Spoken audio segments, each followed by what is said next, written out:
lui suffit d'un rien.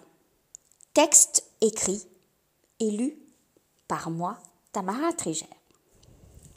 Sophie était sur le rebord de son lit.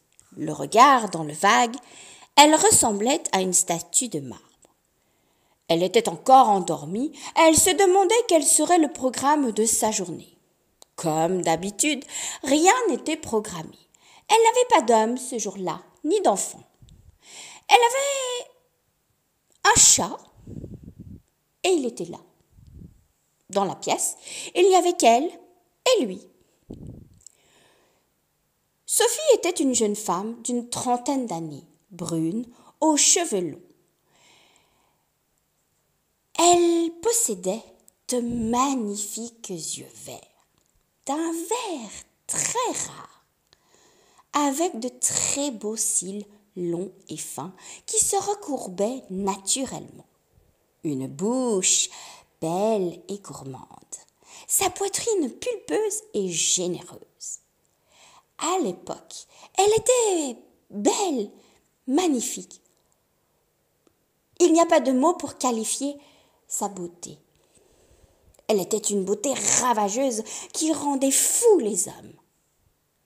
Sophie avait même été Miss de sa région. Elle faisait du sport à très très haut niveau, d'où son physique très avenant et très charmant.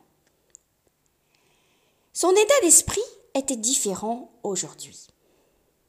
Mais elle était une battante, une fille qui gagne, qui n'avait peur de rien. Elle était drôle, dynamique. C'était une personne à qui l'on faisait confiance naturellement, à qui on pouvait donner le bon Dieu en confession. Elle était très intelligente et très cultivée. Elle a dû combler ses lacunes en travaillant beaucoup, par son manque d'études. D'un autre côté, cela lui a permis de se cultiver. Au sujet des études, elle en a fait, mais le strict minimum pour obtenir juste ce qu'il fallait, un diplôme, pour travailler et trouver un travail. Parlons-en de son travail. On pouvait croire qu'elle fut mariée à celui-ci. Elle passait plus de temps au boulot qu'à la maison. Elle possédait une ribambelle d'amis. Ses amis et sa famille, elle n'en parlait jamais, comme s'il n'existait pas. L'évocation de sœurs, parfois, parvenait au bout de ses lèvres, très difficilement. C'était une personne à la fois que l'on remarquait et à la fois très discrète. Elle se faisait remarquer par sa beauté fatale et par son état d'esprit vif et rapide, comme l'éclair, mais aussi par son humour et sa culture.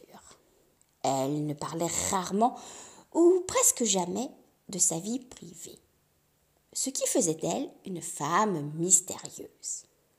Elle aimait entretenir les secrets de sa vie. Elle pouvait se fondre dans la masse par son habillement qui n'était pas outrageux, par son métier, son salaire et la belle vie qu'elle menait. Tout cela suscitait de la jalousie et convoitise. Sophie pensait qu'elle était le vilain petit canard de sa famille. C'est ce dont elle pensait. Et elle pensait aussi que sa famille ne la comprenait pas. En fait, elle ignorait totalement qu'elle fut très fière d'elle.